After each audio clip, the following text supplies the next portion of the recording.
हाय मर जाएंगे हम तो लुट जाएंगे, ऐसी बातें किया ना करो, आज जाने की जिद ना करो. अरे 161वा प्रश्न नाही सोन्या, आपला प्रश्न चालू आहे 181 पासून, ते ऍड करतो तोपर्यंत पुढचं गाणं ऐक. वक्त की कैद में जिंदगी है, मगर चंद घड़ियां यही है जो आबाद है, कल की किसको खबर जाने जा,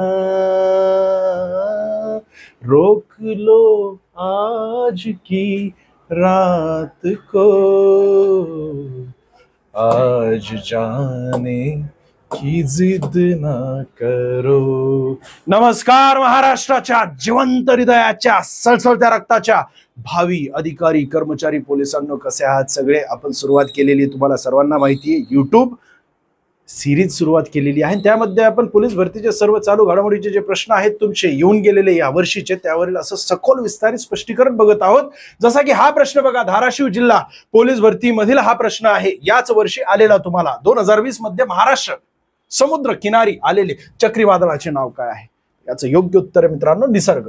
पर्याय क्रमांक 1 या ठिकाणी निसर्ग हे याचं योग्य उत्तर आहे. बाकी मग तुम्हाला वेगवेगळे चक्रीवादळ विचारले जाऊ शकतात. 2020चं विचारलं, याचा अर्थ काय की 2021चं विचारलं जाऊ शकतं.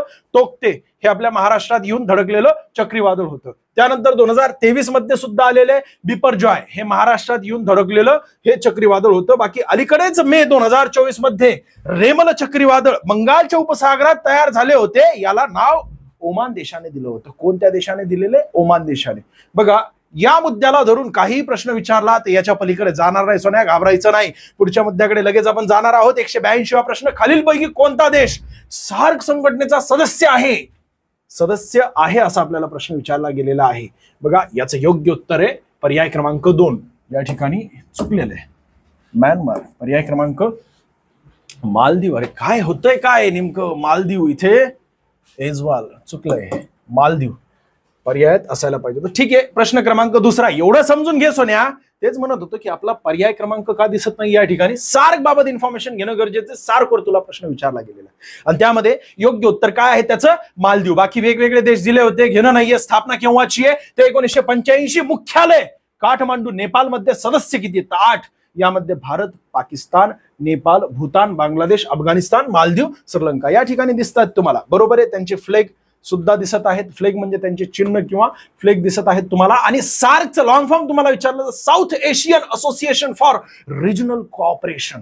South Asian association for regional cooperation.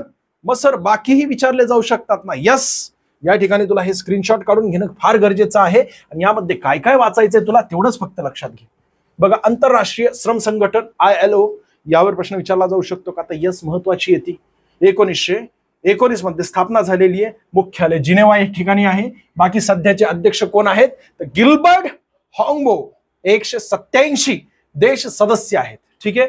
बाकी अजून ही एक महत्वाची आहे. त्यानंतर राष्ट्रमंडळ कॉमनवेल्थ यामध्ये आपण सदस्य आहोत. लंडन या ठिकाणी मुख्यालय आहे. 1931 मध्ये स्थापना झालेली आहे. पेट्रिसिया स्कॉटलँड हे त्याचे सध्याचे महासंचालक आहेत. सदस्य देश किती आहेत? तर 54 आहेत. संयुक्त राष्ट्रसंघ युनायटेड नेशन ऑर्गनायझेशन.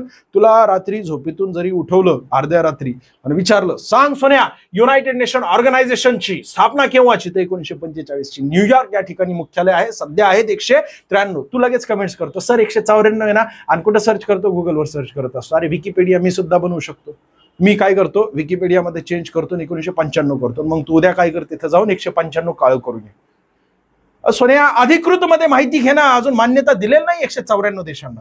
सद्यस्थितीमध्ये किती आहेत? 193 आहेत. बरोबर आहे. दक्षिण सुदान जो आहे तो 193वा सदस्य देश आहे. आणि बाकी अँटेनियो गुतेरेस हे सध्याचे अध्यक्ष आहेत. मग तुम्हाला IMF बाबत विचारलं जाऊ शकतं, विश्व बँक बाबत विचारलं जाऊ शकतं. आंतरराष्ट्रीय न्यायालय आता सध्या गरजेचं नाही. युनेस्को महत्वाचं आहे. त्यानंतर बघा नाटो अतिशय महत्वाचं आहे. IMP करतो मी मोठ्या प्रमाणात आणि विचारलं सुद्धा आहे. मी सांगितलं तुला विचारलं सुद्धा. या संपूर्ण सिरीज मध्ये तू जर बघितलं 1 ते 9 व्हिडिओज बघितले, 10वा व्हिडिओ चालू आहे, 1 ते 9 व्हिडिओज बघून घे सोनिया. हा व्हिडिओ संपूर्ण बघितल्यानंतर ते 1 ते 9 व्हिडिओ सुद्धा बघून घ्या. आणि मी तुम्हाला काय सांगितलं होतं, तुम्ही जे प्रश्न मी तुम्हाला विचारले गेलेले आहेत त्याची कमेंट्स तुम्ही केल्यानंतर मी त्यांचं नाव या आपल्या लेक्चरमध्ये उच्चारणार आहे, योग्य उत्तर दिलेल्या विद्यार्थ्यांचं. ठीक आहे, मग हा मुद्दा झाल्यानंतर लगेच आपण ते बघूया. संयुक्त राष्ट्र शरणार्थी उच्चायुक्त गरजेचं नाहीये, EU युरोपियन संघ नाही, कारण आपण त्यातले नाहीच, ओपेक मध्ये पण नाहीये आपण. ADB एशिया विकास बँक याचे सदस्य आहोत आपण. सार्क यावर प्रश्न विचारला गेलेला आहे की नाही सोन्या. आपण ज्या ठिकाणी सदस्य आहोत 1985 मध्ये स्थापना झालेली काठमांडू नेपाळ या ठिकाणी त्याचं मुख्यालय आहे. इसाला रुबन विराकुन सध्याचे अध्यक्ष आहेत. आणि महत्वाचं म्हणजे 8 देश याचे सदस्य देश आहेत. कुठले 8 देश? हेच आहेत. तसं बघितलं तर संस्थापक देश किती होते 1985 मध्ये ज्यावेळेस स्थापना झाली ते 7 देश होते. अफगाणिस्तान नंतर त्यामध्ये ऍड झालेला आहे, टेन्शन घ्यायचं नाहीये. बाकी एपेक गरजेचं नाही, ओपेक सुद्धा गरजेचं नाही, तिथं आपण नाहीच आहेत ना. ब्रिक्स या ठिकाणी दिसतंय, हे वाचून घे. ब्रिक्स 2009 मध्ये स्थापना झाली. शांघाई चीन या ठिकाणी मुख्यालय. सैंग रयावकोय हे अध्यक्ष आहेत. आणि एकूण सदस्य किती आहेत ब्रिक्सचे? 10 आहेत मित्रांनो. सध्या 10 आहेत बरं का, 10 आहेत. पूर्वी किती होते? 6च होते. त्याही पूर्वी किती होते? 5च होते. जसं की ब्रिक्सचा लॉंग फॉर्म जर आपल्याला विचारलं तर ब्राझील, रशिया, इंडिया, चायना आणि साऊथ आफ्रिका. बरोबर आहे, 5 होते, त्यानंतर 6 झाले. आता सद्यस्थितीमध्ये 2003 मध्ये 2023 मध्ये अजून देश ऍड करून सध्या 2024 मध्ये आजपर्यंत 10 सदस्य आहेत. ठीक आहे. बाकी आंतरराष्ट्रीय सौर संघटन, अरे या ठिकाणी आपलं मुख्यालय आपल्या देशाचं, बरोबर आहे की नाही, आपल्या देशाचं स्थान जे आहे ना ते याचं मुख्यालय आहे. 2015 मध्ये स्वतः नरेंद्र मोदी व फ्रान्सचे अध्यक्ष तत्कालीन जे होते ना 2015 मध्ये, या दोघांनी मिळून या संस्थेची स्थापना केलेली, इंटरनॅशनल लेवलवर केलेली आहे. नेमकं काय आहे ते अजून डीप मध्ये जायचा विषय नाहीये मित्रांनो, फक्त एवढं लक्षात ठेवा. कर्कवृत्त आणि मकरवृत्त यांच्या दरम्यानचे जे देश आहेत या सर्वांना सूर्यकिरणे कशी आहेत? पॅरलल येत आहेत वर्षभर. मोठ्या प्रमाणात त्या ठिकाणी सोलार एनर्जी गोळा करू शकतो की नाही आपण, तर त्या सर्वांना प्रोत्साहित करायचंय. आणि त्यानंतर कालांतराने म्हणजे 2030 नंतर आपल्याला जास्तीत जास्त सोलारचा वापर करायचा, कारण सोलार स्वच्छ इंधन आहे. त्यामुळे कुठलंही प्रदूषण वातावरणात सोडलं जात नाही. आज तो 2 व्हीलर चालवतोय सोन्या, मोठ्या प्रमाणात वातावरणात धूर सोडतोय, कार्बन मोनॉक्साईडचा, कार्बन डायऑक्साईड मोठ्या प्रमाणात औष्णिक विद्युत प्रकल्पाद्वारे वातावरणात सोडलं जात आहे. त्याचसोबत नायट्रस ऑक्साईड आहे. असे अनेक महत्वाचे, क्लोरोफ्युरो कार्बन आहे, तुला परफ्यूम लावायचा आहे त्यामध्ये क्लोरोफ्युरो कार्बन आहे, तुला एसी लावायचा त्यामध्ये क्लोरोफ्युरो कार्बन आहे, तुला फ्रीज पाहिजे थंड पाणी पिण्यासाठी आणि त्यामध्ये क्लोरोफ्युरो कार्बन आहे मोठ्या प्रमाणात. हे ओझोनचं छिद्र याच वायूमुळे, आणि हे मानव निर्मित वायू, तुला पोलीस भरतीला विचारला गेलेला आहे की पुढील पैकी मानव निर्मित वायू कोणता, तर क्लोरोफ्युरो कार्बन आहे.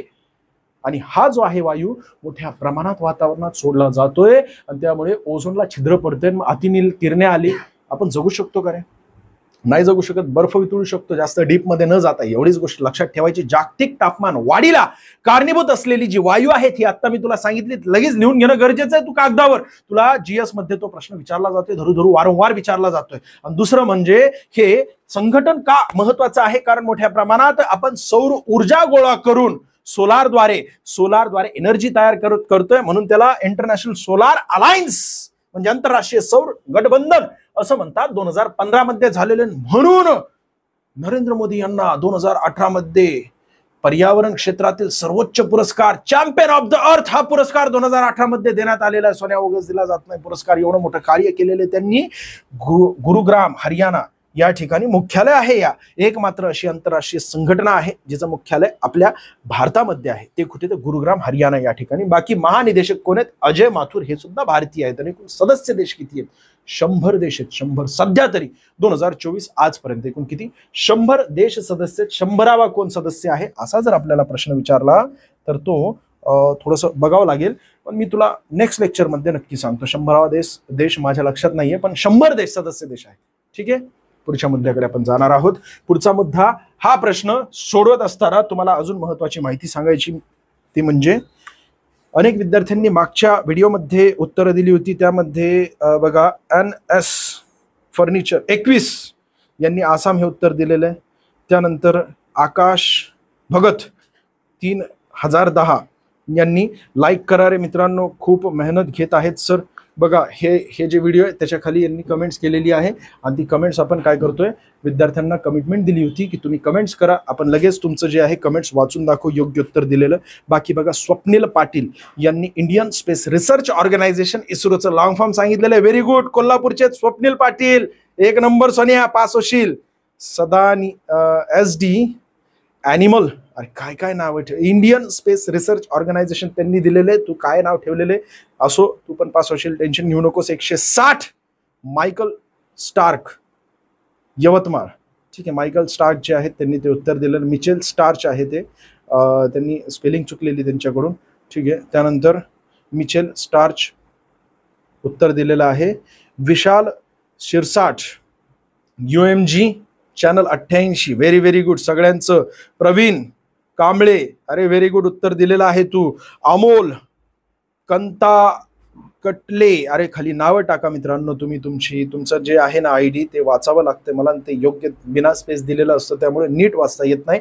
पुढची कमेंट्स मी नक्की वाचेल त्यावेळेस तुम्ही तुमची नावं टाकायची आहेत. बघा, गौरव गजगणे, ठीक आहे. आता एक गोष्ट लक्षात ठेवा, तुम्ही कमेंट्स करायची उत्तराची, उत्तराच्या खाली तुमचं नाव टाकायचं आहे. 100% मी या ठिकाणी व्हिडिओ चालू असताना तुमचं नाव कुठल्या गावाचं आहे सोन्या तू नक्की उच्चारेल. फक्त या ठिकाणी बघ, प्रश्नांची उत्तर योग्य दे, ठीक आहे. बघा, या प्रश्नाचं योग्य उत्तर काय असणार आहे, ब्रिटनचे पंतप्रधान यांचे नाव काय आहे.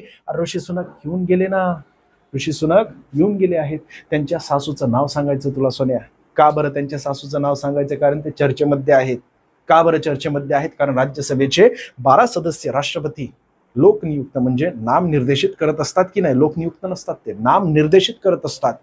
मग ते 12 सदस्यांपैकी एक सदस्य त्यांची निवड करण्यात आलेली आहे आणि एक महत्वाची कंपनी जी आहे की नाही, त्यांचे पती त्या ठिकाणी त्या कंपनीचे संचालक आहेत. मित्रांनो, तुला कमेंट्स करायची आहे. ऋषी सुनक नाहीये याचं उत्तर. काय आहे तर याचं योग्य उत्तर आहे केस स्टार्मर, पर्याय क्रमांक 2. चित्र दिसते का इथं. नुकत्याच ब्रिटनमध्ये झालेल्या निवडणूक मजूर पक्षाला पूर्ण बहुमत मिळाले व केअर स्टार्मर पंतप्रधान झाले आहेत. भारतीय वंशाच्या ऋषी सुनक यांच्या जागेवर त्यांची नियुक्ती झालेली आहे. ते कितवे, 58वे आहेत. तुला असा प्रश्न विचारला जाऊ शकतो. ऋषी सुनक यांच्यावर प्रश्न विचारला गेलेला आहे.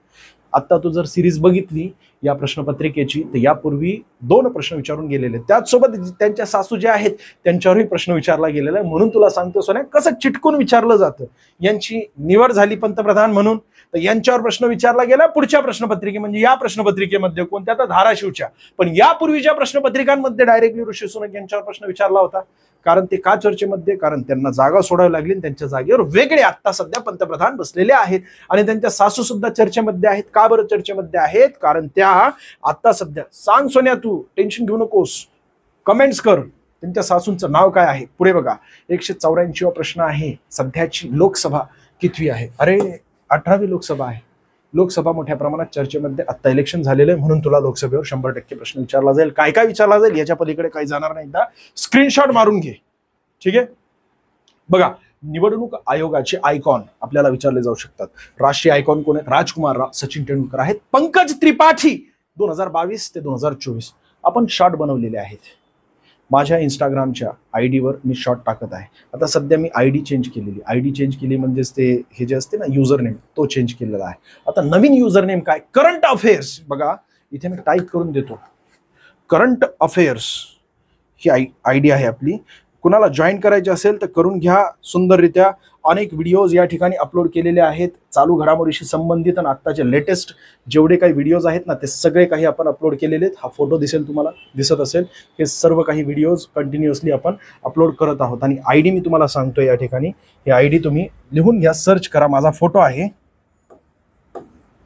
जर जॉईन करायचं असेल तर सोन्या, जे काही करंट अपडेट येणार ते सगळं काही यावर येणार. पूर्वी खाकी संबंधित ID होतं ते, परंतु आता मी चेंज केलेलं आहे कारण सगळे आपण करंट अफेअर्सचे पॉइंटच इथं कव्हर करत आहोत. बघा काय, करंट स्पेस म्हणजे रेषा, कुठली खालची रेषा सोन्या, अफेअर्स खालची रेषा आणि नो, बस हे सर्च कर. त्यानंतर इथे हा फोटो दिसेल. तुला जॉईन करायचं असेल तर करून घे. व्हिडिओज टाकत आहोत आपण, रोज एक नवीन मुद्दा टाकत आहोत. आता आपण जगातील पहिली CNG बाईक जी आहे की नाही त्याबाबत संपूर्ण माहिती दिलेली आहे, ठीक आहे, याच्या पलीकडे प्रश्न जाणार नाही. सीएनजी बाईकवर प्रश्न आला तर, आणि प्रश्न येणारच सोन्या, कारण जगातील पहिली बाईक आहे ती आपल्या भारताच्या बजाज कंपनीने, भारतीय बजाज कंपनीने लॉन्च केलेली आहे सोन्या, आणि म्हणून तुला धरू विचारलं जाणार आहे. बाकी इथे लक्ष द्या, आता राष्ट्रीय दिव्यांग आयकॉन विचारलं तर शीतल देवी, राष्ट्रीय युथ आयकॉन विचारलं तर आयुष्मान खुराना आहेत. बाकी मतदान जागृतीसाठी उत्तर प्रदेश राज्य आयकॉन कोण आहे तर मोहम्मद शम्मी आहेत, उत्तर प्रदेशचे बरं का. मतदान जागृतीसाठी जम्मू काश्मीरचे आयकॉन विचारलं तर सुरेश रैना आहेत. बाकी शुभमन गिल हे कुठले पंजाबचे आहेत, आणि पंकज त्रिपाठी बिहारचे आहेत. काय काय विचारलं जाऊ शकतं तर आपल्या महाराष्ट्राबद्दल विचारलं जाऊ शकते की आपल्या महाराष्ट्रामध्ये इंडिया आघाडीने किती जागा जिंकल्या, 30, आणि एक ऑदर म्हणजेच कोण अपक्ष होते, परंतु ते आता इंडिया आघाडीला त्यांनी सपोर्ट केला म्हणून इंडिया आघाडीचे आता 31 झालेले आहेत. बाकी एनडीए 17 आहेत. सर्वाधिक जागा कोणी जिंकल्यात आपल्या महाराष्ट्रामध्ये INC म्हणजे इंडियन नॅशनल काँग्रेसने जिंकलेल्या 13 जागा. त्यानंतर उद्धव बाळासाहेब ठाकरे यांची जी शिवसेना आहे त्यांनी 9 जागा जिंकलेल्या आहेत. NCP जी शरदचंद्रजी पवार यांची आहे त्यांनी 8 जागा जिंकलेल्या आहेत. BJP यांनी 9 जागा जिंकलेल्या आहेत. जे शिवसेना आहे शिंदे गटाची त्यांनी 7 जागा, आणि NCP जी आहे त्यांनी 1 जागा जिंकलेली. ठीक आहे, मग हे आपल्या महाराष्ट्राचा विषय झाला. एकूण 543 जागांसाठी मतदान झालं होतं. 18वी लोकसभा होती 2024 ची सर्वाधिक काळ म्हणजे 44 दिवस चाललेली ही जे आहे इलेक्शन होतं. यावरही प्रश्न विचारला गेलेला यापूर्वी. मग या मुद्द्याकडे काय दिलेलं आहे तर सर्वात मोठा मतदारसंघ तेलंगणा मलकाजगिरी आहे. सर्वात उंच मतदारसंघ जो आहे तो ताशीगंगा आहे, हिमाचल प्रदेश उंचीनुसार तुम्हाला माहिती ना हिमालयाच्या आसपासचा तो प्रदेश आहे की नाही. त्यानंतर सर्वाधिक लोकसभेतील जागा असलेलं राज्य कोणतं, उत्तर प्रदेश, किती 80 जागा आहेत. लोकसंख्या सर्वात जास्त असल्यामुळे त्या ठिकाणी सर्वात जास्त जागा आहे. सर्वात कमी जागा कुठे तर 3 राज्य आहेत. कोणकोणते, मिझोराम, नागालँड, सिक्कीम. आपल्या महाराष्ट्राची जागा किती म्हणजे एकूण किती लोकसभेमध्ये जातात तर 48 सदस्य आपल्या महाराष्ट्रातून लोकसभेमध्ये जातात. सर्वात कमी लोकसभेतील जागा या ठिकाणी दिल्यात. सर्वाधिक मताधिक्याने निवडून आलेले जे आहेत ते शंकरलाल वाणी, ते कुठले आहेत तर इंदोरचे आहेत. भाजप किती गरजेचं नाही, किती मतांनी गरजेचं नाही, 11.7 लाखांनी, परंतु किती मतांनी सर्वात कमी फरकाने, कारण आपल्या महाराष्ट्राचे ते आपल्याला लक्षात ठेवणं गरजेचं. काय दिलेला मुद्दा, सर्वात कमी फरकाने निवडून आलेले या लोकसभेमध्ये कोण आहेत तर रवींद्र वायकर आहेत. किती जागांनी तर केवळ 48 मतांनी ते निवडून आलेले आहेत मित्रांनो. कुठले तर मुंबई उत्तर पश्चिम आपल्या महाराष्ट्राचा भाग असल्यामुळे आपल्याला विचारलं जाऊ शकतं कोणत्या पक्षाचे आहेत असाही प्रश्न विचारला तर शिवसेनाचे. आणि बाकी अपक्ष एकूण 7 होते आपल्या महाराष्ट्रात, किती तर 1 आहेत. बाकी सर्वात अनुभवी खासदार वीरेंद्र कुमार खाटीक आहेत. किती वेळा तर 8 वेळा. टिकमगड मध्य प्रदेश या ठिकाणावरून आहेत. किती, टिकमगड मध्य प्रदेश. सोन्या याच्या पलीकडे काही जाणार नाही. तुला फक्त आता काय करायचं आहे, एक स्क्रीनशॉट मार किंवा मग थोडंसं मागं घे आणि पुन्हा एकदा समजून घे काय आहे हे. या मुद्द्यावर प्रश्न विचारले जाऊ शकतात. बघा 185वा प्रश्न आहे, गगनयान मिशनच्या संदर्भात खालील विधाने आपल्याला लक्षात घ्यायची आहेत. बघा, ही भारताची पहिली मानवयुक्त अंतराळ मोहीम आहे का तर करेक्ट आहे. आजपर्यंत कोणती नाही, हीच पहिली आहे. अजून पाठवली का नाही पाठवलेली. हे अभियान इस्रोच्या PSLV च्या XL प्रकाराद्वारे प्रक्षेपित केले आहे का. मागच्या प्रश्नामध्ये गगनयानवर प्रश्न विचारला गेलेला आहे आणि त्यात मी ओरडू सांगितलं सोन्या, GSLV 11 हत्ती अवकाशात घेऊन जाण्याची क्षमता असते. ते रॉकेट असतं. GSLV म्हणजे GSLV म्हणजे Jio synchronous satellite launch vehicle. इथं PSLV दिलेलं आहे. PSLV म्हणजे polar satellite launch vehicle. Chandrayaan 1 या PSLV द्वारे पाठवला होता. GSLV मागचा व्हिडिओ बघून घे ना तू, 9व्या क्रमांकाचा. त्यामध्ये मी क्लिअरली मेन्शन केलेलं आहे की GSLV चे लॉंग फॉर्म सांगितले. कोणी विकसित केलं ते GSLV. M सोमनाथन सध्याचे कितवे 11वे ते अध्यक्ष आहेत इस्रोचे. बरोबर आहे की नाही GSLV. मग या ठिकाणी B चुकलेलं आहे. क बघा, मिशन लो अर्थ ऑर्बिटर मध्ये ठेवले जाईल का तर बरोबर आहे. किती तर 300 किलोमीटर केवळ भूपृष्ठावरून म्हणजे पृथ्वीवरून 300 किलोमीटर पर्यंत पाठवलं जाणार. याचाच अर्थ काय, लो अर्थ ऑर्बिट मध्ये पाठवलं जाणार आहे. आणि ड जे विधान आहे यामध्ये काय, या मोहिमेच्या यशामुळे USA, रशिया आणि चीन नंतर मानवांना अंतराळात पाठविणारा भारत कितवा आहे तर 4था देश आहे मित्रांनो. म्हणजेच काय, अ, क आणि ड हे 3ही विधानं बरोबर आहेत ब सोडून. म्हणजे पर्याय क्रमांक 3 या प्रश्नाचं योग्य उत्तर आहे मित्रांनो. मग या प्रश्नाचं योग्य उत्तर काय, अ, क व ड. पर्याय क्रमांक 3 याचं योग्य उत्तर आहे. ब पर्याय चुकीचा आहे. का बरं, कारण या ठिकाणी PSLV नाहीये, GSLV. PSLV चा long form polar satellite launch vehicle, तर GSLV चा Jio synchronous satellite launch vehicle आहे. आणि GSLV MK3 आहे. महत्वाचं म्हणजे GSLV MK3 लाच काय म्हटलं जातं, HLMV3 या प्रक्षेपणाद्वारे प्रक्षेपित केले जाईल. बरोबर आहे, जाईल. अजून केलेलं आहे का, नाही केलेलं. बरोबर आहे. HLMV3 म्हणजेच काय, ह्युमन रेटेड LMV3 आहे हे. सतीश धवन स्पेस सेंटर वरून प्रक्षेपित करणार आहेत. आणि या 4 लोकांची नावं अत्यंत महत्वाची, जे आपले अंतराळवीर आहेत की नाही, त्यांची नावं स्क्रीनशॉट काढून ठेवा मित्रांनो, आणि लक्षात ठेवा यांची नावं पाठ करून घ्या. पुढच्या प्रश्नाकडे लगेच आपण जाणार आहोत. 100% विचारलं जाऊ शकतं बरं का, कारण याच वर्षी या 4 लोकांची नावं आपल्या समोर घोषित करण्यात आलेली आहेत. पूर्वी 3 लोक होते, आता चौथा एक व्यक्ती जो आहे तोही ऍड करण्यात आलेला आहे. यांना ट्रेनिंगला रशियामध्ये पाठवण्यात गेलेला आहे. 2024च्या एंड मध्ये किंवा 2025 मध्ये गगनयान आपला जाणार आहे अवकाशामध्ये. 186 प्रश्न बघा, अचंता शरद कमल हे कोणत्या खेळाशी संबंधित आहे? अचंता शरद कमल फार मोठ्या प्रमाणात सध्या चर्चेमध्ये टेबल टेनिस. पर्याय क्रमांक 3 याचं योग्य उत्तर आहे. चल, हे आत्ता का चर्चेमध्ये आहे त्याचं कारणच हे ना, 33वी ऑलिम्पिक 2024 पॅरिस या ठिकाणी सध्या चालू आहे. पहिली स्पर्धा 1896 मध्ये आयोजित करण्यात आली, ती दर 4 वर्षांनी आयोजित केली जात असते. यजमान शहर या वर्षीचं कोण आहे? तर पॅरिस, फ्रान्स. स्पर्धेचा कालावधी 26 जुलै ते 11 ऑगस्ट 2024. बोध वाक्य आपल्याला जर विचारलं तर हे आहे. याचा अर्थ काय? तर खुले खेळ. ठीक आहे. एकूण खेळ किती आहेत? तर 32 खेळ आहेत या वर्षी, परंतु पुढे अजून 4 खेळ ऍड करण्यात येणार आहे. या ठिकाणी दिसते तुम्हाला 2028 मध्ये. कोणकोणते? तर क्रिकेट T20 सुद्धा येणार आहे यामध्ये, बेसबॉल येणार आहे, फ्लॅग फुटबॉल येणार आहे, लॅक्रोसी आणि स्क्वॅश. 4 नाही तर 5 आहेत. किती आहेत एकूण? 5 खेळ यामध्ये ऍड केले जातील. म्हणजेच पुढची जी ऑलिम्पिक होईल 2024 ची चालू आहे, 2028 ची ऑलिम्पिक, त्यामध्ये एकूण जर खेळांची संख्या आपल्याला विचारली तर किती असणार आहे? मग 37 खेळ असणार आहेत. भारताचा मशालवाहक अभिनव बिंद्रा आहे मित्रांनो, आणि पथक प्रमुख गगन नारंगा आहे. अभिनव बिंद्रा हे माजी नेमबाज आहेत, ज्यांनी आपल्याला पहिल्यांदा गोल्ड मेडल मिळवून दिलेलं आहे या ऑलिम्पिकमध्ये, ऑलिम्पिक या सर्वोच्च स्पर्धेमध्ये. त्याचसोबत भारताचे ध्वजवाहक जर आपल्याला विचारलं तर अचंता शरद कमल कोण आहेत या ठिकाणी? तर म्हणून तुम्हाला विचारला गेलेला, का विचारला जातो? कारण 2023 किंवा 2024 मध्ये जे चर्चेतील खेळाडू असतात की नाही, त्यांची नावं तुम्हाला विचारली जातात सोन्या. आणि म्हणून तुला काय करायचंय की तेवढीच नावं लक्षात ठेवायची असतात, नाही तर एखादं पुस्तक घेतो तू 20-25 नावं पाठ करत बसतो. अजिबात नाही सोन्या. PV सिंधू सुद्धा सध्या मोठ्या प्रमाणात चर्चेमध्ये आहे. का? कारण त्या सुद्धा भारताच्या ध्वजवाहक आहेत अचंता शरद कमल यांच्या सोबतच्या. मग PV सिंधू कोणत्या खेळाशी संबंधित आहेत? बॅडमिंटनशी संबंधित आहेत. बरोबर. पुढचा मुद्दा म्हणजे ऑलिम्पिक ध्वज. ध्वजावरील 5 रिंग, त्यांचा निळा, काळा, लाल, पिवळा, हिरवा असे एकूण 5 रंग आहेत. आणि ते 5 रंग 5 खंडांचं प्रतिनिधित्व करतात मित्रांनो. आगामी स्पर्धा लॉस एंजेलिस अमेरिका 2028 मध्ये होणार आहे. कुठे?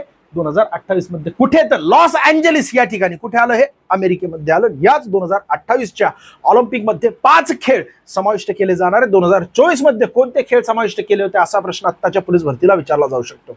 ते म्हणजे स्केटबोर्डिंग, स्पोर्ट क्लाइम्बिंग आणि सर्फिंग. ठीक आहे. हे 3 खेळ आहेत. मग याच्यावर आपण आपल्या ते इंस्टाग्रामची जी आयडी आहे ना, त्याच्यावर मी तुम्हाला सांगितली होती ना आता मागच्या प्रश्नामध्ये, इंस्टाग्रामची आयडी सांगितलेली आहे, त्यामध्ये आपण तो मुद्दा कव्हर करूया. ठीक आहे. हे 3 खेळ जे ते स्क्रीनवर तुम्हाला दिसतील आणि ते कशा प्रकारचे खेळ आहेत ते सुद्धा तुम्हाला लगेच त्या ठिकाणी क्लिक होईल. म्हणजे का महत्वाचं असतं बघा, इमेजेसच्या माध्यमातून ज्यावेळेस आपण अभ्यास करतो त्यावेळेस आपल्याला लक्षात येतं की अचंता शरद कमल, लगेच ही इमेज जी आहे की नाही, अशी इमेज ती तुमच्या डोळ्यासमोर येईल. पुढच्या प्रश्नाकडे आपण जाणार आहोत. बघा 187वा प्रश्न, नवीन कायद्याची अंमलबजावणी ही कोणत्या तारखेपासून करण्यात आलेली? सोन्या, सुरुवातीच्या सर्व प्रश्नपत्रिकांमध्ये नवीन कायदा 100% प्रश्न येणार म्हणजे येणार. अजिबात काहीच नाही. फक्त तुला 1 मार्क मिळवायचा असेल ना, पुढची इमेज बघ लक्षपूर्वक, याच्या पलीकडे जाऊच नको सोन्या. हेच कर, याचा स्क्रीनशॉट मार, वाचून घे, समजून घे, बस 1 मार्क मिळाला. काय दिले? नवीन फौजदारी कायदे केव्हापासून? 20 डिसेंबर 2023 रोजी पारित करण्यात आलं. तारीख 20 डिसेंबर पारित केलेले. ठीक आहे. परंतु राष्ट्रपतींनी त्यावर सही केव्हा केलेली आहे? कारण वरिष्ठ सभागृह आणि कनिष्ठ सभागृह दोघांनी मान्यता दिलेली आहे. किती तारखेला? 20 डिसेंबर 2023 ला. राष्ट्रपतींनी 25 डिसेंबर 2023 ला सही केलेली आहे. सर, राष्ट्रपतींनी 25 डिसेंबरलाच का केली, या तारखेलाच का केली? तर कारण अटल बिहारी वाजपेयी यांचा जन्मदिवस असतो 25 डिसेंबर सोन्या. त्याचसोबत हा दिवस जो आहे राष्ट्रीय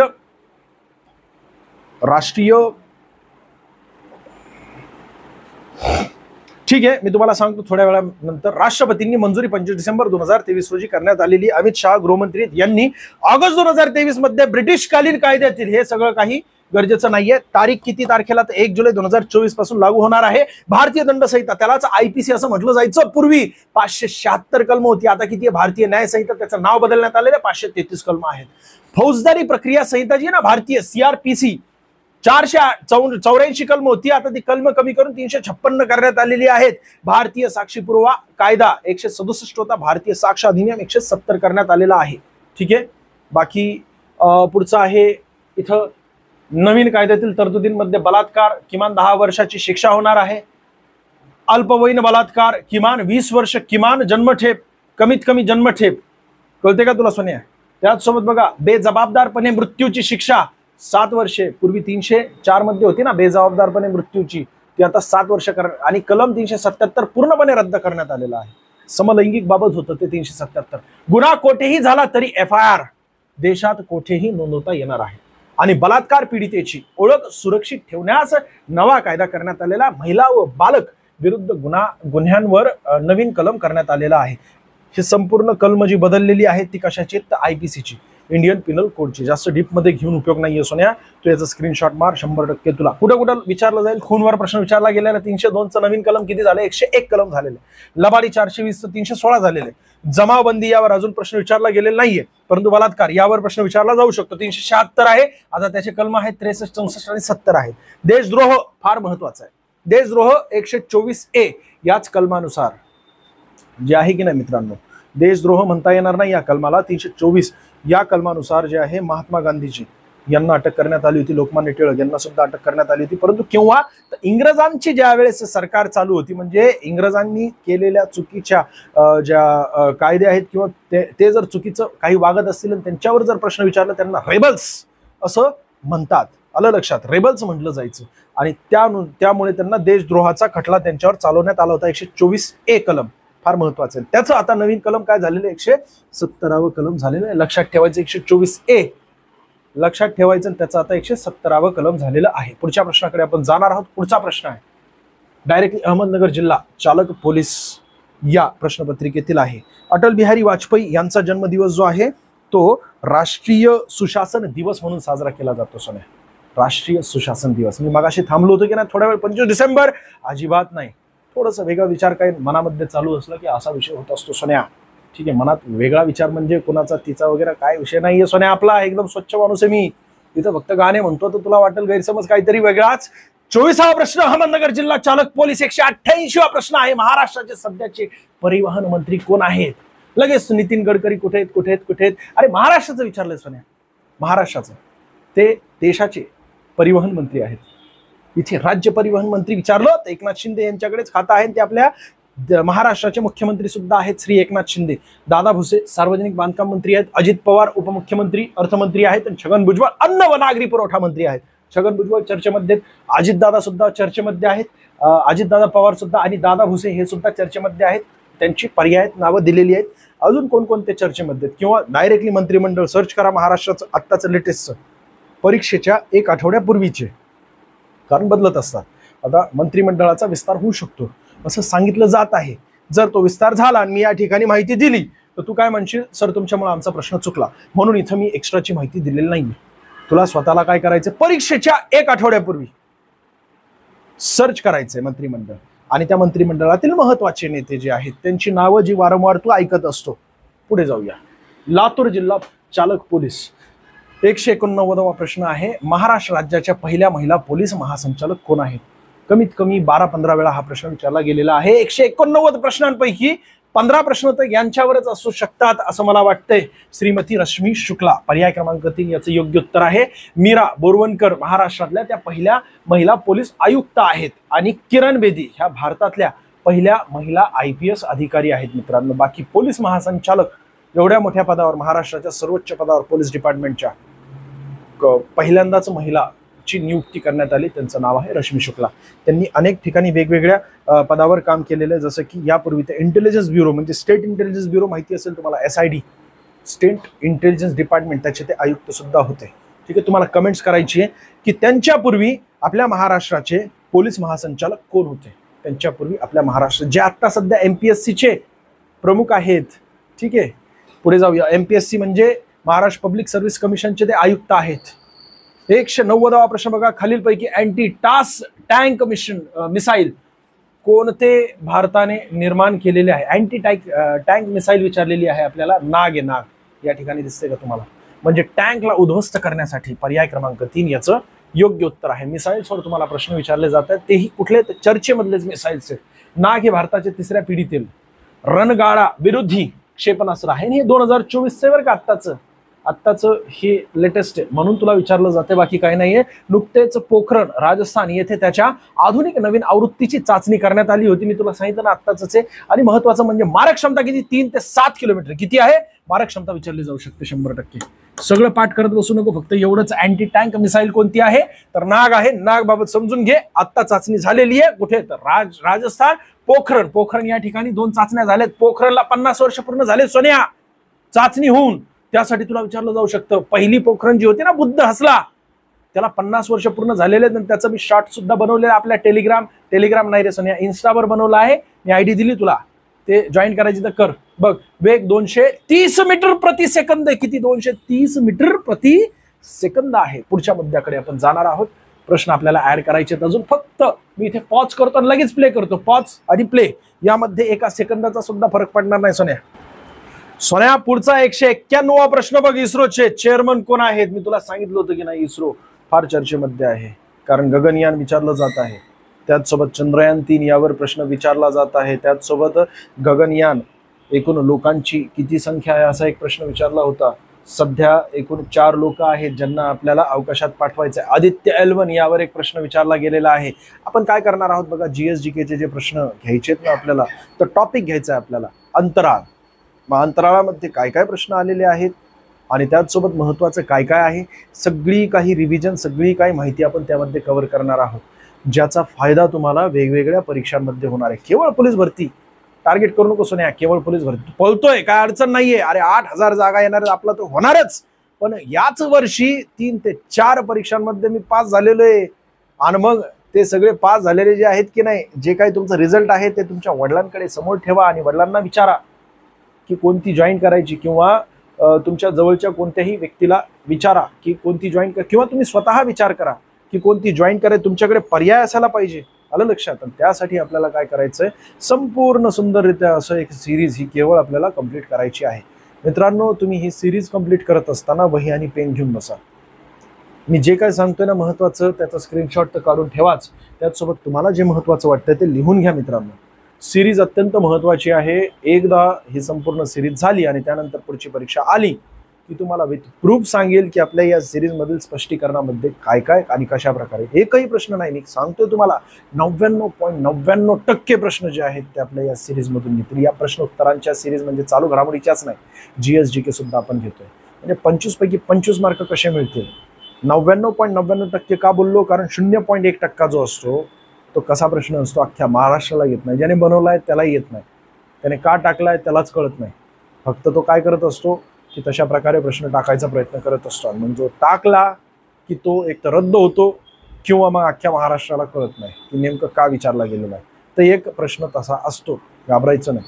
तर सगळ्यांना 25 पैकी 25 मार्क पडतील का? तर नाही. काही विद्यार्थ्यांना 24 मार्क पडतात, जे इमानदारीत अभ्यास करतात. सिली मिस्टेक होऊ शकते, पण सिली मिस्टेक टाळण्यासाठी सुद्धा आपण हे प्रश्न बघणं गरजेचं. इस्रोचे चेअरमन कोण आहेत? तर ते 11वे ते डॉक्टर एस सोमनाथन. मी तुम्हाला सांगितलं होतं की नाही, ज्यावेळेस चंद्रयान 3 बाबत डिस्कस करत होतो, ज्यावेळेस GSLV MK3 Mark 3 यावर आपण चर्चा करत होतो, तर हे बनवलंय कुणी किंवा विकसित कुणी केलेलं आहे? तर एस सोमनाथन. पर्याय क्रमांक 3 याचं योग्य उत्तर कितवे थे? 11वे आहेत. मग पहिले कोण होते ज्यांनी इस्रोची स्थापना केलेली आहे? तर 15 ऑगस्ट 1969 विक्रम साराभाई यांनी केलेली आहे. म्हणून चंद्राचं जे लँडर आहे की नाही त्याला नाव विक्रम देण्यात आलेलं आहे. ठीक आहे. बाकी डॉक्टर एस स्वामीनाथन हे इस्रोचे 11वे चेअरमन आहे. जेवढं काही सर्च केलं, जेवढी चर्चा आतापर्यंत केली ना इस्रो बाबत, पलीकडे त्याच्या काही येणार नाही सोन्या. सगळं काही बोलून मोकळा झालोय मी. विक्रम साराभाई यांच्याबाबत सांगितलं, त्यांचा जन्म 100 वर्ष झालेले 1919 मध्ये झाला होता. 2019 मध्ये त्यांना 100 वर्ष पूर्ण झाले. त्यांच्या जयंतीला दुसरी महत्वाची बाब मी तुम्हाला काय सांगितली होती, तर चंद्रयान 2 हे सुद्धा 2019 मध्ये पाठवलं गेलं होतं. म्हणून त्यांच्या लँडरला जे आहे आपण काय दिलं होतं नाव? विक्रम हे नाव दिलं होतं. कारण काय तर बघा ना, 1969 आणि 2019 कितीचा फरक आहे? 50 वर्षांचा फरक आहे की नाही? 50 वर्ष पूर्ण झाले होते इस्रोला, म्हणून 2019चा जो चंद्रयान आहे त्यातील लँडरला विक्रम नाव दिलं होतं. ते प्रश्न विचारलाय की लँडरचं नाव काय. अरे मी एवढा डीप मध्ये सुंदररित्या सांगतोय, मागचं पुढचं सांगतोय, तुला वरचे ठुसके प्रश्न येत आहेत पण तू सोडून येतोय. नालाय का? कशाला असं करतोयस? हक्काने बोललो बरं का सोन्या. उगाच तू म्हणशील की नालायक वगैरे असं बोलतो. अरे सोन्या, हक्काने बोललोय, तुझा मोठा भाऊ आहे आणि या हक्काने तुला बोललेलो आहे. बघा, मुख्यालय बंगळूर. पुढच्या प्रश्नाकडे आपण जाणार आहोत. बघा, 192वा प्रश्न. इस्रोने विकसित केलेले पुष्पक हे काय आहे? अरे पुष्पक हे RLV आहे. ला वगैरे राहूस काय करून मला काय कळाना, PSLV कळाना, GSLV कळाना, RLV कळाना, यापैकी नाही तर काळ करून टाकतो. तसं करू नको सोन्या. RLV लॉंग फॉर्म समजून घे. Reusable rocket vehicle. एकदा रॉकेट पूर्ण गेल्यावर एक एक पार्ट तुटून मोकळा होतो आणि त्या अवकाशात कचरा फिरत असतो. कुठलाही रॉकेट रिटर्न आलेला आहे का रे? कुठलंही यान रिटर्न आलेलं आहे का? नाही आलेलं. म्हणजे कुठलं की जे वेगवेगळ्या कारणांसाठी आपण चंद्रयान 1, चंद्रयान 2, चंद्रयान 3 रिटर्न येणार आहे का रे? नाही येऊ शकत. परंतु या ठिकाणी आपला देशातील पहिला असा रॉकेट आहे की जो अवकाशात पाठवला की त्याला आपण पुन्हा वापर करू शकतो, तो रिटर्न येऊ शकतो सोन्या. हे इस्रोचे पुनर्वापर करता येणारे देशातील पहिले क्षेपणास्त्र आहे सोन्या. आणि म्हणून त्याला नाव काय देण्यात आलेलं? पुष्पक नाव देण्यात आलेलं आहे. 22 मार्च 2024 रोजी. तारीख किती लेटेस्ट आहे म्हणून तुला प्रश्न विचारला. उगाच प्रश्न विचारणार आहेत का? या वर्षी जे काही घडलेलं ना 2-3 महिन्यामध्ये सगळा काही खेळ मोकळा करायचा आपल्याला हे अवकाशाचा. आलं लक्षात? घाबरायचं नाही अजिबात. या मुद्द्याला आपल्याला उत्तर यायलाच पाहिजे. 22 मार्च 2024 रोजी इस्रोने चित्रदुर्ग, कुठे होतं? कर्नाटक, येथे पुष्पक ची यशस्वी चाचणी केली. इथं दिसते तुला. हे एक रियुजेबल रॉकेट व्हेकल आहे म्हणून त्याला काय रियुजेबल रॉकेट व्हेकल असं नाव देण्यात आलेलं आहे. व याचे नाव काय आहे तर RLV लेक्स 02 असे आहे. हे इस्रोचे पुनर्वापर करता येणारे देशातील पहिले प्रक्षेपक यान आहे, बाकी काही नाही. ठीक आहे, पुढच्या मुद्द्याकडे आपण जाणार आहोत. बघा, 193 खालीलपैकी कोणती भारतीय परमाणु क्षमतेची म्हणजे न्यूक्लिअर कॅपेबल पाणबुडी आहे? याचं योग्य उत्तर आहे बघा भारतीय INS अरिहंत. पर्याय क्रमांक 3 याचं योग्य उत्तर आहे INS अरिहंत. ही संपूर्ण भारतीय बनावटीची आण्विक पाणबुडी आहे. येथे हे बाकीचं पुढचं काय दिलेलं नियोजन जी एक्स्ट्राचं आलेलं आहे ही दुसरी इमेज जी G20 बाबत आहे आणि ही दुसऱ्या प्रश्नाचं एक्सप्लेनेशन आहे. ठीक आहे, पण तरी सुद्धा आपण समजून घेऊया. G20 म्हणजे महत्वाचे 20 जे कंट्रीज आहेत, एक युनायटेड आपलं युरोपियन युनियन आणि बाकी उर्वरित 19 देश. ठीक आहे, तर हे असे एकूण 20 देश जे आहेत सर्वात स्ट्रॉंग देश आहेत मित्रांनो. आणि यांची परिषद भरते जी 2023 मध्ये दिल्लीमध्ये आयोजित करण्यात आली, ती 2024 ची ब्राझीलमध्ये आयोजित करण्यात आलेली आहे. कुठे तर रियो दी जानेरो. विचारलं तर सांगू शकता तुम्ही. रियो दी जानेरो या ठिकाणी ऑलिम्पिक घडली होतं 2016चं आणि आपल्या देशातील पहिल्या महिला ज्यांनी रौप्य पदक मिळवलेलं आहे. कारण रौप्य पदक आतापर्यंत महिलांमध्ये कोणीच मिळवलं नव्हतं. त्यांचं नाव तुम्हाला कमेंट्स करायचं. रियो दी जानेरो 2016 मध्ये जी पार पडली होती. आणि याचं योग्य उत्तर जे मागच्या व्हिडिओमध्ये ऑलिम्पिकवर प्रश्न येतोय, मग हा सुद्धा प्रश्न येऊ शकतो की पहिल्या व्यक्ती कोण ज्यांनी रौप्य पदक मिळवलेलं आहे, पहिल्या महिला कोण. ठीक आहे, पुढच्या मुद्द्याकडे आपण जाणार आहोत. हिजबुल्ला ही दहशतवादी संघटना कोणत्या देशात कार्यरत आहे? आत्ता लेटेस्ट 2024 अपडेटेड आहे, महत्वाची म्हणून तुम्हाला विचारली जाऊ शकते. जालना पोलीस भरती आहे चालक. पुढच्या व्हिडिओमध्ये आपण कव्हर करूया. ठीक आहे, सुंदररित्या इमेजेस ऍड करतो कारण हा थोडासा व्हिडिओ पॉज करून आपण इमेजेस ऍड करायचं राहिलं होतं. आता यामध्ये हे प्रश्न अजून यामध्ये बऱ्यापैकी इमेजेस ऍड करणं गरजेचं आहे. इमेजेस ऍड केले ते सुंदररित्या तुम्हाला एक्सप्लेन करता येतात आणि इमेजेसच्या माध्यमातून तुम्हाला लक्षात राहतं. तू सोन्या सगळं एक्सरसाइज वगैरे केली, ग्राउंडवरून रिटर्न आला, जेवला बिवला दाबून, आणि ज्या वेळेस तू गोदडीच्या आतमध्ये जातो त्यावेळेस तू मोबाईल हातात घेतो आणि मोबाईल हातात घेतल्यानंतर व्हॉट्सअप चालू करतो किंवा इन्स्टा चालू करतो आणि इन्स्टा चालू केल्यानंतर मग इमेजेस बघतो. झूम करू बघतोस की नाही? झूम करू किंवा 1024 क्लॅरिटी ठेवून व्हिडिओज बघतो की नाही तू? अरे कशाचे? अभ्यासाचे व्हिडिओज बघतोस की नाही? आणि त्यासाठी तुझ्या लक्षात राहतं, ते इमेजेस लक्षात राहतात आणि म्हणून इमेजेस ऍड करत असतो. व्हिडिओ कसा होता नक्की सांग. जास्तीत जास्त विद्यार्थ्यांना शेअर कर. व्हिडिओ आवडला असेल तर लाईक कर सोन्या, नुसता धुराळा उडून टाक. धन्यवाद.